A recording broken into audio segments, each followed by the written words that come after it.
Welcome to Rajasthan जी की training. दोस्तों स्वागत आप सभी बीएसटीसी पीटीटी के अभ्यर्थियों का राजस्थान जी की ट्रेनिंग के यूट्यूब चैनल पर। दोस्तों आज से हम राजस्थान सामान्य ज्ञान की क्लासों का मैराथन क्लास के रूप में उपयोग करेंगे। जैसे आज के इस वीडियो में हम राजस्थान एक परिचय को देखेंगे जिसमें हम 50 एमसीक्यू को शामिल करेंगे। कितने प्रश्नों को? 50 प्रश्नों को शामिल करेंगे और हम इन प्रश्नों के आधार पर अपनी तैयारी को मजबूती प्रदान करेंगे। ठीक है, हम ये प्रश्न सभी के सभी प्रश्न पिछली प्रतियोगी परीक्षाओं में पूछे जा चुके हैं। जितनी भी राजस्थान की और राजस्थान की जितनी प्रतियोगी परीक्षाएं हुई हैं उनमें ये प्रश्न आए हुए हैं और इनसे हम तैयारी को मजबूती प्रदान करेंगे। इससे हमें दोस्तों दो फायदे हैं। पहला तो हमें जो एग्जाम पैटर्न का पता चलता है कि एग्जाम पैटर्न किस प्रकार का है, किस प्रकार से किसी टॉपिक से कैसे एग्जाम में क्वेश्चन बनते हैं। ठीक है, पहला फायदा तो यह हो गया। और दूसरा फायदा यह हो जाएगा कि हमको डायरेक्ट यहां से क्वेश्चन पुटअप होते दिखाई देंगे। यानी कि जैसे हमने यहां से देखा, यानी कि आपने इस क्लास को देखा और आप 21 मई को जैसे आपकी पीटीटी एग्जाम है और वहां पे जैसे ही आप जाओगे और आपके एग्जाम पेपर में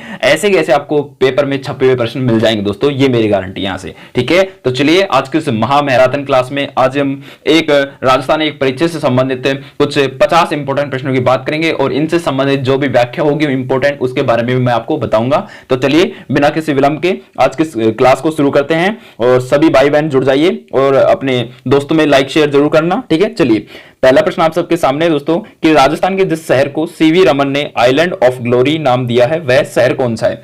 दोस्तों राजस्थान का एक शहर है, उसका नाम है दोस्तों, उसका नाम क्या है? उसका नाम आपको बताना है, उसका नाम है जयपुर। जयपुर शहर को अपने CV Raman, sir CV Raman दोस्तों एक साइंटिस्ट थे, उन्होंने आइलैंड ऑफ ग्लोरी कहा है। क्या कहा है? आइलैंड ऑफ ग्लोरी कहा है। ठीक है, और ये अपने जयपुर शहर को कहा है। देखिए इसकी व्याख्या में क्या है, मैंने आपके लिए जो यहां से जो ऑप्शन नंबर सी था वो राइट आंसर था, मैंने ऑप्शन को ब्लर कर दिया है ताकि आपको जैसे ही आप उत्तर सोचो तो आपको सोचने में दिक्कत ना हो और आप टीप ना सके, इसलिए मैंने जो आंसर थे उसको ब्लॉक कर दिया है। ठीक है, और आप आसानी से अब इन प्रश्नों का जवाब आसानी से दे सकते हैं। ठीक है, जैसे सीवी रमन ने जयपुर को आइलैंड ऑफ ग्लोरी यानी कि रंगश्री द्वीप कहा है। इसका मीनिंग हिंदी में मीनिंग होता है आइलैंड ऑफ ग्लोरी का रंगश्री द्वीप। ठीक है, चलिए दूसरा प्रश्न कह रहा है दोस्तों कि अधोलिखित में से कौन सा युग में, यानी कि कौन सा युग में प्राचीन अंचल और आधुनिक जिला या जिले से सही सम्मिलित नहीं है? यहां पे नहीं है दोस्तों, नहीं है, नहीं है, आपको बताना है।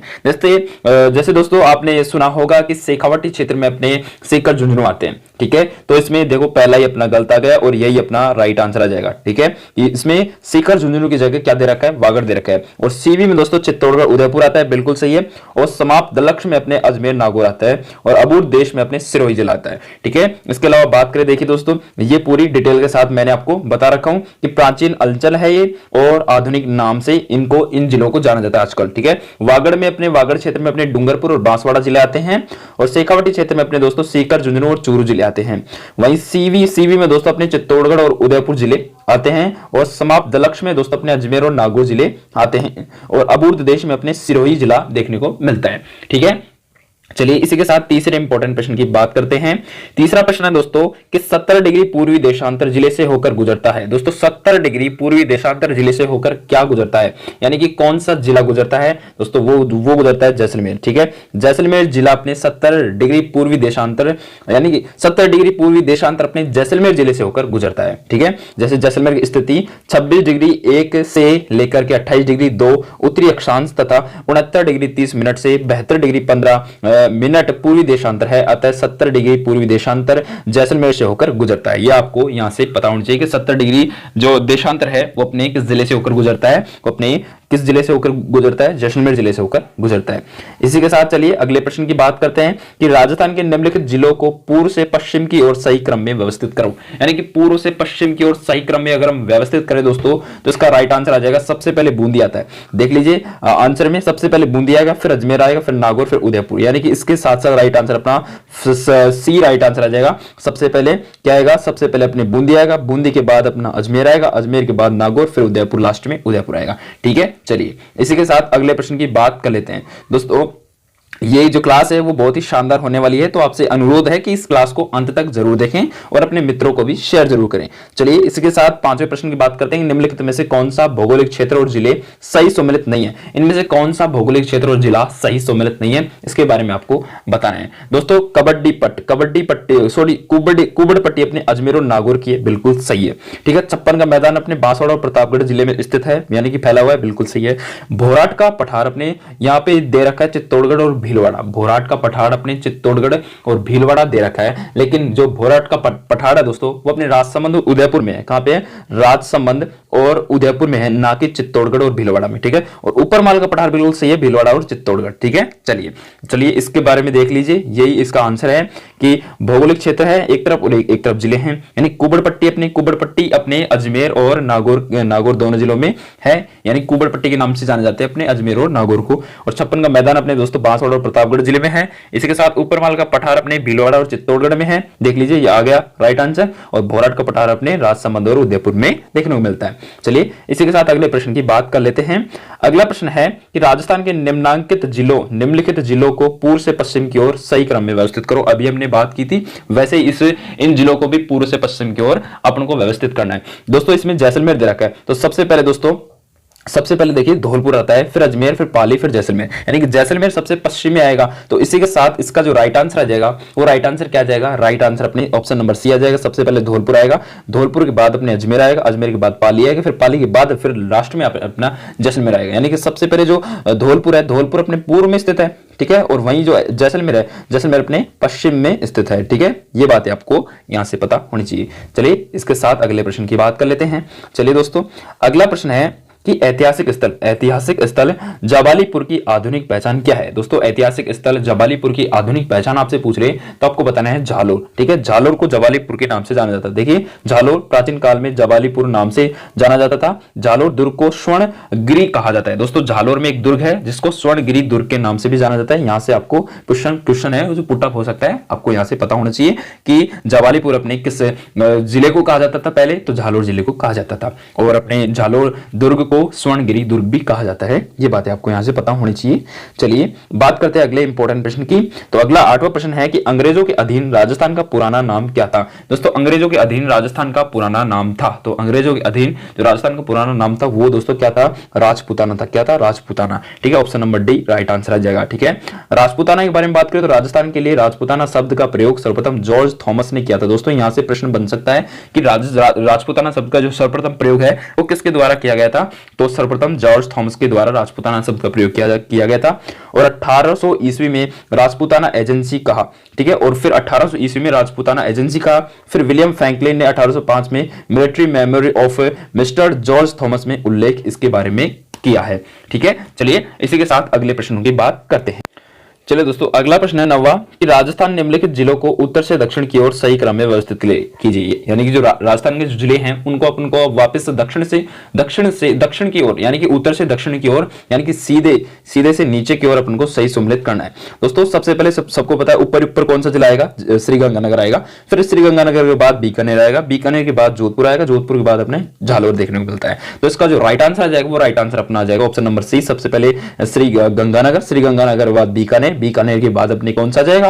जोधपुर के बाद झालोर। ये इसका सही क्रम है दोस्तों। ठीक है, चलिए इसी के साथ अगले प्रश्न की ओर बढ़ते हैं। अगला प्रश्न है कि राजस्थान शब्द का सर्वप्रथम प्रयोग किसके द्वारा किया गया था? अब ये भी हमने जस्ट बात की थी कि जॉर्ज थॉमस नहीं आएगा राजस्थान शब्द के लिए, वो राजपूताना शब्द था, लेकिन यहाँ पे राजस्थान आ गया तो कर्नल जेम्स टोड इसका राइट आंसर आ जाएगा। ठीक है, कर्नल जेम्स टोड के बारे में दोस्तों आपसे प्रश्न बन सकता है, तो आपको बताना है colonel James Tod the annals and antiquities of Rajasthan 1829 ईस्वी का राजस्थान शब्द का प्रयोग किया गया था सर्वप्रथम 1829 में। ठीक है, बसंतगढ़ शिलालेख 682 विक्रम संवत यानी कि 625 ईस्वी में राजस्थानी द्वितीय शब्द का प्रयोग मिला था अपने बसंतगढ़ शिलालेख में।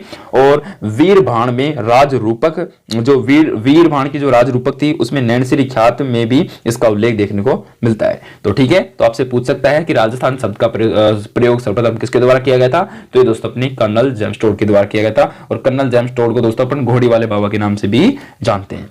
चलिए इसी के साथ अगले प्रश्न की बात करते हैं। अगला प्रश्न भी ऐसा ही है कि राजस्थान का स्थापना दिवस कब मनाया जाता है। देख लीजिए दोस्तों, ये सभी ये एक प्रश्न देख लीजिए, कितनी सारी एग्जाम में पूछा जा चुका है। ठीक है, तो बात करें राजस्थान के स्थापना दिवस, तो राजस्थान के स्थापना दिवस है दोस्तों, आप सबको पता होना चाहिए, 30 मार्च को अपने राजस्थान का स्थापना दिवस मनाया जाता है। चलिए अगला प्रश्न है, राजस्थानी भाषा दिवस कब मनाया जाता है। राजस्थानी भाषा दिवस मनाया जाता है, राजस्थान का स्थापना दिवस आप सबको पता है कि 30 मार्च को मनाया जाता है। इसी के साथ राजस्थानी भाषा दिवस आपसे पूछ ले तो आपको बताना है 21 फरवरी को। कब मनाया जाता है? 21 फरवरी को अपने राजस्थानी भाषा दिवस मनाया जाता है। 21 फरवरी को राजस्थानी भाषा दिवस के रूप में मनाया जाता है। इसी के साथ अगले प्रश्न की बात करें, कौन सा सही सम्मिलित नहीं है, तो इनमें से सही सम्मिलित इनमें से कौन सा नहीं है, इसके बारे में बात करें तो दोस्तों आप सबको पता है 100 द्वीपों का शहर अपने बांसवाड़ा को कहते हैं, बिल्कुल कहते हैं, 100 द्वीपों का शहर बांसवाड़ा कहते हैं। मरुस्थल का प्रवेश द्वार जैसलमेर को कहते हैं, नहीं, मरुस्थल का जो प्रवेश द्वार है वो अपने जोधपुर को कहते हैं। किसको कहते हैं दोस्तों? जोधपुर को कहते हैं। और नीला शहर जोधपुर को कहते हैं, राजस्थान का जिब्राल्टर अजमेर को कहते हैं। तो देख लीजिए, और अपने व्याख्या में भी ऐसा ही कह रहा है कि मरुस्थल का प्रवेश द्वार जोधपुर को कहा जाता है। और इसकी स्थापना पूछ ले, जोधपुर की स्थापना तो 1459 ईस्वी में राव जोधा के द्वारा इसकी स्थापना की गई थी। चलिए इसी के साथ अगले प्रश्नों की बात कर लेते हैं दोस्तों। चलिए अगला प्रश्न भी इसी प्रकार का है कि राजस्थान नामकरण किसने अपनी प्रसिद्ध कृति में किया है। राजस्थान नामकरण अपने किसके द्वारा अपनी प्रसिद्ध कृति में किया गया है, तो दोस्तों ये अपने किसके द्वारा किया गया है? कर्नल जेम्स टोड के द्वारा। अभी हमने बात की थी, राजस्थान शब्द का प्रयोग इनके द्वारा ही किया गया था सर्वप्रथम 1829 में। ठीक है, बस ये इसके बारे में और ज्यादा आपको डिटेल इस यहाँ से याद नहीं रखनी। चलिए इसी के साथ अगले प्रश्न की बात करें तो बात करें निम्नलिखित को सुमेलित कीजिए, यानी कि सुमेलित करना अपन को कि राजस्थान के प्राचीन क्षेत्र हैं और आधुनिक जिले हैं, उनको अपन को सम्मिलित करना है। दोस्तों आपको पता होना चाहिए कि जो अंतः गोचर है वो अंतः गोचर दोस्तों अपने सिरोही जिले को कहते थे प्राचीन क्षेत्र में। और स्वर्णगिरी दोस्तों अपने किसको कहते थे? तो अच्छा नहीं, अंतः गोचर अपने किसको कहते थे? सिक्कर को कहते थे। अंतः गोचर सिक्कर को कहते थे। और स्वर्णगिरी दोस्तों अपने झालोर को कहते थे। ठीक है, वो स्वर्णगिरी पहाड़ी होने के कारण। और कांठल को दोस्तों, कांठल अपने किसे कहते थे? कांठल अपने प्रतापगढ़ को कहते थे। और अबूर्द अपने सिरोही को कहते थे, जो अभी हमने बात की थी। तो ऑप्शन नंबर फर्स्ट इसका राइट आंसर देखने को मिल जाएगा। चलिए इसी के साथ देख लीजिए आप, प्राचीन नाम है और आधुनिक नाम है। अंतः गोचर अपने सिक्कर को, स्वर्णगिरी अपने झालोर को, कांठल अपने प्रतापगढ़ को, अबूर्द अपने सिरोही को कहते थे। तो ये बात है आपको यहाँ से 1 2 3 4 बात आपको यहां से पता होनी चाहिए। चलिए इसी के साथ अगले प्रश्न की बात करें तो निम्नलिखित में से किसको राजस्थान का मैनचेस्टर कहा जाता है। मैनचेस्टर दोस्तों भीलवाड़ा को कहा जाता है। भीलवाड़ा राजस्थान का मैनचेस्टर, वस्त्र नगरी या टेक्सटाइल सिटी या ब्रक सिटी, डाउनलेस एवं वस्त्र निर्यातक शहर के नाम से जाना जाता है अपने भीलवाड़ा। ठीक है, चलिए इसी के साथ अगले प्रश्न की बात करें कि कौन सा सही सम्मिलित नहीं है, तो इनमें से ऐसा कौन सा ऑप्शन है जो सही सम्मिलित देखने को नहीं मिलता। दोस्तों बात करें पहाड़ों की नगरी डूंगरपुर कहा जाता है, बिल्कुल। राजस्थान का प्रवेश द्वार भरतपुर को कहा जाता है, राजस्थान का प्रवेश द्वार भरतपुर कहा जाता है, बिल्कुल सही है। ठीक है, और वस्त्र नगरी अभी हमने बात की थी भीलवाड़ा कहा जाता है, लेकिन पूर्व का पेरिस अपने उदयपुर दे रखा है। पूर्व का पेरिस अपने किसे कहते हैं दोस्तों? ये अपने जयपुर को कहते हैं। किसको कहते हैं? जयपुर को। पूर्व का पेरिस जयपुर को कहा जाता है। और इसके वास्तुकार कौन थे? विद्याधर भट्टाचार्य अपने जयपुर के वास्तुकार थे। और इसकी स्थापना पूछ ली, जयपुर की स्थापना कब हुई थी? तो सवाई जयसिंह सेकंड के द्वारा करवाई गई थी और 1734 में करवाई गई थी। और उदयपुर को दोस्तों झीलों की नगरी के नाम से जानते हैं, ना कि पूर्व का पेरिस के नाम से। ठीक है, इतनी बातें आपको यहां से पता होनी चाहिए। इसके बाद चलते हैं अगले प्रश्न की ओर। तो अगला प्रश्न भी इसी प्रकार का है। अगला 18वां प्रश्न कह रहा है कि 1800 ईस्वी में किस विद्वान ने प्रथम बार वर्तमान राजस्थान क्षेत्र के लिए राजपूताना नाम का उपयोग किया था? जो अभी हमने बात की थी वही आंसर यहां से निकल के आएगा, वो है दोस्तों जॉर्ज थॉमस। कौन था? George Thomas. ठीक है, चलिए इसी के साथ बात करें दोस्तों, आपको पीडीएफ फाइल ऐसे कैसे मिल जाएगी टेलीग्राम चैनल के माध्यम से, आप वहां से डाउनलोड करके इसका आसानी से इसका अध्ययन कर सकते हैं दोस्तों। ठीक है, इसकी डिटेल आसानी से पढ़ सकते हैं। चलिए 19वें प्रश्न की बात करें, निम्नलिखित में से कौन सा प्राचीन अंचल और वर्तमान जिला सम्मिलित नहीं है? तो वही प्रश्न बार बार घूम रहे हैं दोस्तों। तो अपन को बताना है दोस्तों क्या कि सीवी चित्तौड़गढ़ में आता है, बिल्कुल। जांगल देश बीकानेर में आता है, बिल्कुल। संपादलक्ष अपने सीकर और झुंझुनू नहीं आता, सीकर झुंझुनू तो शेखावाटी में आता है। कहां पे आता है? शेखावाटी में। और संपादलक्ष दोस्तों अपने किस में आता है? संपादलक्ष अपने सांबर के क्षेत्र में आता है। किसको? सांबर के क्षेत्र में आता है। ठीक है, अबूर्द अपने सिरोही में है। ठीक है, ये डिटेल आप यहां से पढ़ सकते हो कि संपादलक्ष सांबर के आसपास के क्षेत्र को कहा जाता है। वासुदेव चौहान ने 1551 ईस्वी में चौहान वंश की राज स्थापना सांबर या संपादलक्ष में की थी, जिसकी राजधानी अहिछत्रपुर नागौर में थी। अहिछत्रपुर अपने पुराना नाम है नागौर का। चलिए इसी के साथ 20वें प्रश्न की बात करते हैं। मांड प्राचीन नाम था। मांड किसका प्राचीन नाम था? दोस्तों मांड अपने सर्वप्रथम जैसलमेर का प्राचीन नाम था। किसका? जैसलमेर का। ठीक है, तो जैसलमेर मांड या मांडधरा, वल्ल या दुंगल, करौली का डांग की रानी, बूंदी को स्टेप वेल्स ऑफ सिटी यानी कि बावड़ियों का शहर, और झांगल बीकानेर को झांगल कहा जाता था। छप्पन का मैदान प्रतापगढ़ बांसवाड़ा के मध्य 56 गांव के समूह के कारण छप्पन का मैदान पड़ा था। इतनी बातें आपको एक प्रश्न से मिल रही है, तो वीडियो को लाइक जरूर करना दोस्तों, जरूर अपने दोस्तों में शेयर भी जरूर करना। चलिए इसी के साथ बात करते हैं अगले इंपॉर्टेंट प्रश्न की। तो 100 टापुओं का शहर राजस्थान के किस जिले को कहा जाता है? तो अभी हमने बात की थी 100 टापुओं का शहर अपने बांसवाड़ा जिले को कहा जाता है। 100 द्वीपों का शहर या 100 टापुओं का शहर कह दीजिए, बात बराबर है। चलिए इसी के साथ बात करें 22वें प्रश्न की। राजस्थान के इनमें से किस शहर को बावड़ियों का शहर कहा जाता है? अभी हमने बात की दोस्तों, बावड़ियों का शहर अपने किसको कहा जाता है? बिल्कुल सही आंसर, बूंदी को कहा जाता है बावड़ियों का शहर। ठीक है, बावड़ी को शहर city of step well Bundi, Chhoti Kashi hidden jewel of Rajasthan कहा जाता है अपने बूंदी को। ठीक है, छोटी काशी भी अपने बूंदी को कहा जाता है मेरे प्यारे साथियों। चलिए इसी के साथ आगे बढ़ते हैं दोस्तों। अगला प्रश्न आपका इंतजार कर रहा है, लाइक कर दीजिए वीडियो को। अभी तक आपने लाइक नहीं किया, चैनल को सब्सक्राइब भी जरूर करना। चलिए इसी के साथ 23वें प्रश्न, नाथद्वारा का मूल नाम क्या था? नाथद्वारा जो क्षेत्र राज संबंध का, उसका मूल नाम आपसे पूछ लो दोस्तों, तो सिहाड़ उसका मूल नाम था। क्या था? सिहाड़। देखिए इसके बारे में व्याख्या की बात करें तो नाथद्वारा राजसमंद जिले में स्थित एक नगर है जो बनास नदी के किनारे बसा हुआ है। मूल नाम इसका सिहाड़ था और पुष्टि मार्गीय वैष्णव संप्रदाय की प्रधान पीठ यहाँ पे नाथद्वारा में है, और श्रीनाथ जी का भव्य मंदिर भी अपने नाथद्वारा में है। और फरवरी 1672 को मंदिर का निर्माण मेवाड़ महाराणा राज सिंह के द्वारा ही करवाया गया था। किसका? श्रीनाथ जी के मंदिर का निर्माण। चलिए इसी के साथ अगले प्रश्न की ओर बढ़े। तो सूर्य नगरी किसका नाम है? तो सूर्य नगरी पूछ ले दोस्तों, तो सूर्य नगरी आपको बताना है मेरे प्यारे दोस्तों। सूर्य नगरी अपने जोधपुर का मूल नाम है।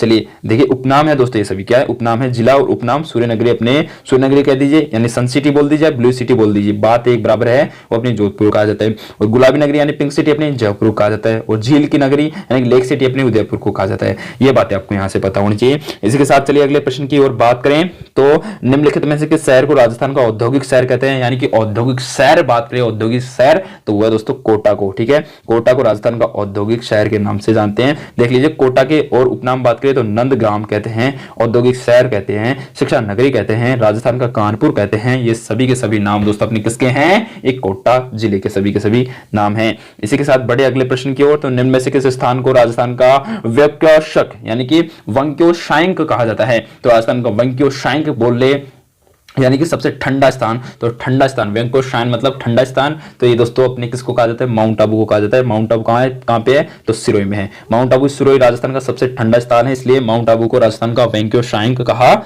जाता है या कहते हैं। चलिए इसी के साथ बात करें अगले प्रश्न की। तो बात करें बीकानेर का प्राचीन नाम क्या था? दोस्तों बीकानेर का प्राचीन नाम आपसे पूछ रहे तो आपको बताना है झांगल बीकानेर का प्राचीन नाम देखने को मिलता है। देखिए बीकानेर के बारे में बात करें तो झांगल इसका प्राचीन नाम है। उदयपुर चित्तौड़गढ़ का सीवी है, और मध्यमिका नगरी अपने चित्तौड़गढ़ का है। कीवी या सीवी अपने कीवी अच्छा चलिए इसी के साथ मरु अपने मारवाड़ जोधपुर का है। चलिए अगला प्रश्न है कि राजस्थान का कौन सा जिला डांग की रानी के नाम से प्रसिद्ध है? तो राजस्थान का डांग की रानी के नाम से दोस्तों अपना जिला है करौली प्रसिद्ध। कौन सा? करौली जिला। डांग की रानी करौली को कहते हैं, और अलवर को कुरु कहते हैं दोस्तों। क्या कहते हैं? कुरु। और भरतपुर धौलपुर और करौली को सोरसन प्रदेश के नाम से जानते हैं एक साथ। ठीक है, संयुक्त रूप से। और बीकानेर को झांगल कहते हैं, और पाली को पल्लिका या फिर पालिका के रूप में जाना जाता है। ये बातें आपको यहाँ से पता होनी चाहिए। इसके साथ अगला प्रश्न है कि घंटियों का शहर मतलब कि जो घंटी होती है ना, वो घंटियों का शहर किसे कहा जाता है? दोस्तों घंटियों का शहर अपने झालरापाटन को कहा जाता है, जो अपने कहाँ पे है? झालावाड़ में है। इसके अलावा बात करें घंटियों का शहर सिटी ऑफ बेल, वो अपने झालरापाटन को कहा जाता है। व्हाइट सिटी यानी कि सफेद शहर के नाम से अपने उदयपुर को जाना जाता है।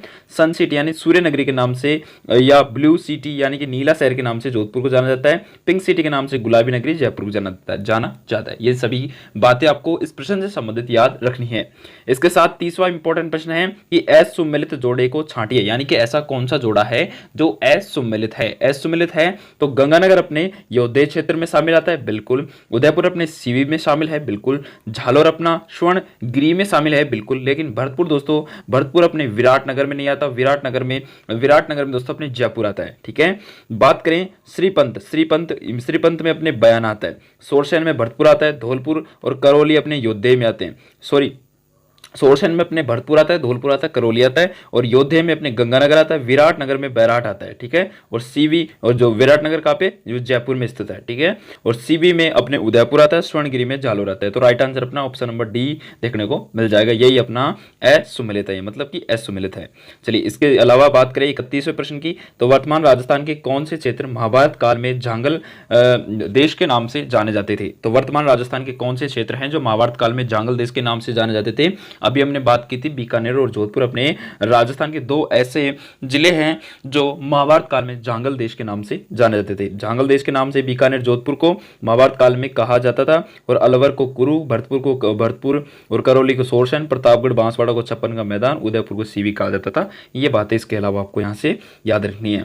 इसके अलावा बात करें दोस्तों कि क्षेत्रफल की दृष्टि से निम्न में से देश का सबसे बड़ा राज्य कौन सा है। जो क्षेत्रफल की दृष्टि से देश का सबसे बड़ा राज्य की बात करें तो वो अपने राजस्थान ही है, क्योंकि 1 नवंबर 2000 तक अपने मध्य प्रदेश से छत्तीसगढ़ अलग हो गया था। मतलब कि 1 नवंबर 2000 तक तो अपने कौन सा था, मध्य प्रदेश था सबसे बड़ा राज्य। लेकिन 1 नवंबर 2000 बाद के बाद क्या हुआ, 1 नवंबर 2000 बाद के बाद क्या हुआ कि उदयपुर जो मध्य प्रदेश से छत्तीसगढ़ राज्य था वो उसको अलग कर दिया गया था, ठीक है। इस आधार पर भारत में सबसे बड़ा, मतलब क्षेत्रफल की दृष्टि से सबसे बड़ा राज्य अपना राजस्थान हो गया था इसके बाद, ठीक है, 2000 के बाद, सन 2000 के बाद। चलिए, इसके बाद बात करते हैं अगले इंपॉर्टेंट प्रश्न की कि जांगल जनपद की राजधानी कौन सी थी। दोस्तों, जांगल जनपद की राजधानी आपसे पूछ सकता है, तो आपको बताना है जांगल जनपद की जो राजधानी थी वो अपने अई छत्रपुर थी, ठीक है। जांगल जनपद जो बीकानेर क्षेत्र में आता है उसकी राजधानी अई छत्रपुर थी। अई छत्रपुर अपने नागौर को कहा जाता था। चलिए, इसी के साथ बात करते हैं 34वें इंपॉर्टेंट प्रश्न की, किस नगर को झीलों की नगरी कहा जाता है। तो झीलों की नगरी आपसे पूछ ले तो आपको बताना है दोस्तों, झीलों की नगरी उदयपुर को कहा जाता है, ठीक है। झीलों की नगरी या लेक सिटी बोले तो उदयपुर को कहा जाता है। इसे पूर्व का वेनिस भी कहा जाता है, ठीक है। अपने झीलों की नगरी के साथ साथ आपको याद रखना है कि पूर्व का वेनिस भी कहा जाता है, ठीक है। इसी के साथ अगला प्रश्न है कि राजस्थान का हृदय किस जिले को कहा जाता है। दोस्तों, राजस्थान का हृदय है वो आपको पता होना चाहिए, अजमेर जिले को कहा जाता है। राजस्थान का हृदय अजमेर, ठीक है। चलिए, इसी के साथ बात करते हैं कि भीनमाल का प्राचीन नाम क्या था। दोस्तों, भीनमाल का प्राचीन नाम आपसे पूछ ले तो आपको बताना है श्रीमाल। क्या था, श्रीमाल, ठीक है। भीनमाल को गैलोर, श्रीमाल, पी लो मोलो यानी कि चीनी यात्री हेनसांग ने कहा है, ठीक है। तो भीनमाल अपने क्या है, ये दोस्तों अपने एक तरह का बात करें तो प्राचीन सभ्यता स्थल है भीनमाल, ठीक है। इसी के साथ बात करें कि चित्तौड़ का प्राचीन नाम क्या था। दोस्तों, चित्तौड़ का प्राचीन नाम आपसे पूछ ले तो आपको बताना है चित्तौड़ का प्राचीन नाम अपने सीवी से जाना जाता है। कहां से, सीवी, ठीक है। इसका राइट आंसर सीवी आएगा, क्योंकि सीवी अपने चित्तौड़गढ़ उदयपुर से संबंधित है, मरु मारवाड़ जोधपुर से संबंधित है, झांगल अपने बीकानेर से संबंधित है, चित्रकूट अपने चित्तौड़गढ़ दुर्ग से संबंधित है, ठीक है। चलिए, इसी के साथ बात करें अगले इंपॉर्टेंट प्रश्न की कि भारत के कुल क्षेत्रफल का राजस्थान द्वारा आच्छादित प्रतिशत कितना है। तो भारत के कुल क्षेत्रफल का राजस्थान द्वारा आच्छादित प्रतिशत है दोस्तों कितना, 10.41%। मतलब कि भारत का 100% में से अपने 10.41% में अपने राजस्थान फैला हुआ है। ये बातें आपको यहाँ से पता होनी चाहिए, ठीक है। इसके बारे में व्याख्या सिद्ध बात करें तो राजस्थान राज्य का क्षेत्रफल 3,42,239 वर्ग किलोमीटर है। राजस्थान का क्षेत्रफल भारत के कुल भौगोलिक क्षेत्रफल का 10.41% अंश है। राजस्थान की भौगोलिक स्थिति भारत के परिप्रेक्ष्य उत्तर पश्चिम में स्थित है, ठीक है। राजस्थान अपने भारत के परिप्रेक्ष्य अपने उत्तर और दक्षिण में स्थित है, ठीक है। ये बातें आपको यहां से पता होनी चाहिए। इसके अलावा बात करते हैं अगले इंपॉर्टेंट प्रश्न की। तो अगला इंपॉर्टेंट प्रश्न कह रहा है कि कांठल नाम किससे संबंधित है। दोस्तों, जो कांठल नाम है वो अपने किससे संबंधित है, प्रतापगढ़ से संबंधित है। कांठल प्रदेश कह दीजिए तो प्रतापगढ़, माही नदी के क्षेत्र के कारण इसको कांठल कहा जाता है, प्रतापगढ़ के क्षेत्र को। इसके साथ 40वें प्रश्न की बात करें तो राजस्थान का क्षेत्रफल भारत के कुल क्षेत्रफल का कितना प्रतिशत है। तो राजस्थान का क्षेत्रफल अभी हमने बात की थी, भारत के कुल क्षेत्रफल का कितना प्रतिशत है, 10.51। कितना है, 10.51। राजस्थान का क्षेत्रफल भारत के कुल क्षेत्रफल का 10.45% है। राजस्थान का क्षेत्रफल की दृष्टि से पूरे देश में प्रथम स्थान पर है। इसका क्षेत्रफल 3,42,239 4239.75 वर्ग किलोमीटर देखने को मिलता है। ठीक है, ये बातें आपको यहाँ से पता होनी चाहिए। चलिए इसके अलावा बात करें क्षेत्रफल की दृष्टि से निम्नलिखित में से कौन सा राजस्थान के बाद सबसे बड़ा राज्य है। तो राजस्थान के बाद सबसे बड़ा राज्य दोस्तों अपने कौन सा है, वो अपने मध्य प्रदेश। ठीक है, पहले 2000 तक, सन 2000 तक अपने मध्य प्रदेश था, एमपी था, लेकिन एमपी में से छत्तीसगढ़ अलग कर दिया गया, फिर उसके बाद में अपनी राजस्थान बना था। ठीक है, देख लीजिए, आप देख सकते हैं क्षेत्रफल की दृष्टि से सबसे बड़े भारत के राज्य, तो सबसे पहला आता है राजस्थान, जिसका क्षेत्रफल है 3,42,239 वर्ग किलोमीटर। इसी के साथ मध्य प्रदेश का है 3,82,045 वर्ग किलोमीटर, और महाराष्ट्र का है 3,77,013 वर्ग किलोमीटर। उत्तर प्रदेश का है 2,40,928 वर्ग किलोमीटर। इसी के साथ गुजरात का है 1,96,024 वर्ग किलोमीटर। तो ये बातें आपको यहाँ से मोटी मोटी पता होनी चाहिए। इसके अलावा बात करें अगले प्रश्न की, तो राजस्थान का भौगोलिक क्षेत्रफल कितना है। तो राजस्थान का भौगोलिक क्षेत्रफल आपसे पूछ ले तो आपको बताना है दोस्तों, कितना बताओगे, 3,42,239 वर्ग किलोमीटर। आपके रट गया होगा, मुझे आशा है। चलिए इसके अलावा बात करें अगले प्रश्न की, तो राजस्थान के बारे में कौन सा कथन सत्य है, यानी कि सत्य कथन, बिल्कुल राइट कथन की बात करें तो राजस्थान के संबंध में कौन सा सत्य कथन, मतलब कि राइट कथन कौन सा है, इसके बारे में बात करें दोस्तों। तो पहला है कि इसका आकार विषम कोण में चतुर्भुजा के समान है। बिल्कुल सही है दोस्तों, बिल्कुल सही है। इसका उत्तर से दक्षिण विस्तार 869 वर्ग किलोमीटर, ये गलत है। इसका स्थलीय सीमा 6000, ये भी गलत है। इसका क्षेत्रफल, ये भी गलत है। 2 लाख 3 लाख 3 लाख नहीं है, 2 लाख। ठीक है, चलिए बात करें राजस्थान का आकार, राजस्थान के आकार की बात करें प्यारे दोस्तों, तो राजस्थान का आकार पतंगाकार है, विषम कोणीय चतुर्भुजाकार है।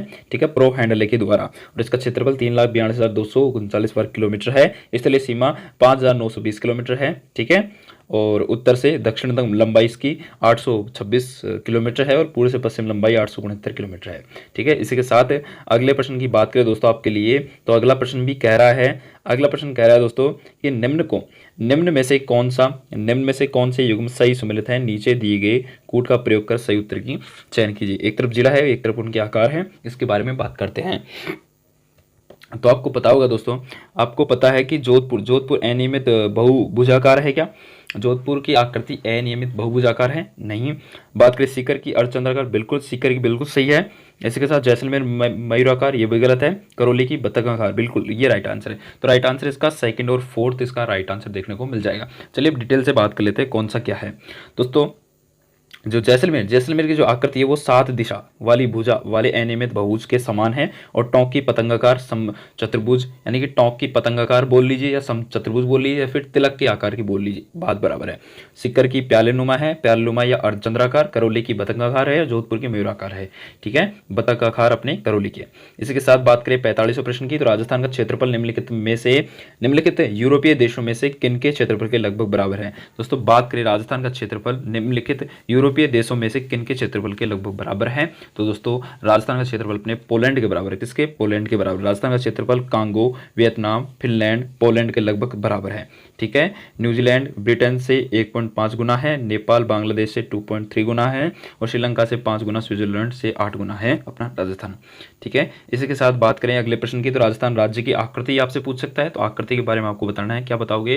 राजस्थान राज्य की आकृति विषम कोणीय चतुर्भुजाकार है। राजस्थान की आकृति विषम कोणीय चतुर्भुजाकार, ठीक है, या पतंगाकार है। टी एच हैंडले के अनुसार, किसके अनुसार? टी एच हैंडले के अनुसार सर्वप्रथम आकृति के बारे में इन्होंने ही बताया था राजस्थान की आकृति के बारे में। इसके अलावा दोस्तों बात करें 47वें नंबर प्रश्न की, कि विश्व में राजस्थान किस गोलार्ध में स्थित है। विश्व में राजस्थान किस गोलार्ध में स्थित है। तो दोस्तों ये अपने किस गोलार्ध में है? उत्तरी पूर्व गोलार्ध में स्थित है विश्व में राजस्थान। ठीक है, उत्तरी पूर्वी गोलार्ध में स्थित है। बात करें विश्व में राजस्थान उत्तरी पूर्वी गोलार्ध में है, और यानी कि ईशान कोण में, और एशिया में राजस्थान दक्षिण पश्चिम में है, और नेतृत्व कोण में। ठीक है, और भारत में राजस्थान उत्तर पश्चिम में है, वायव्य कोण में। इसी के साथ अगले प्रश्न की बात करें, तो राजस्थान का दक्षिणतम अक्षांश क्या है। तो राजस्थान का दक्षिणतम अक्षांश आपसे पूछ रहे, तो आपको बताना है 23 डिग्री 3 मिनट उत्तरी राजस्थान का दक्षिणतम अक्षांश है। ठीक है, इसके अलावा चलिए बात करते हैं अब अगले इंपॉर्टेंट प्रश्नों की।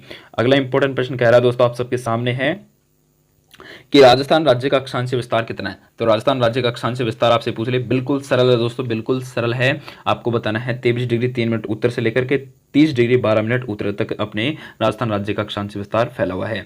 इसके अलावा बात करें लास्ट इंपॉर्टेंट प्रश्न की, तो निम्नलिखित को सुमेलित कीजिए। निम्नलिखित को सुमेलित आसानी से कर देंगे दोस्तों अपन।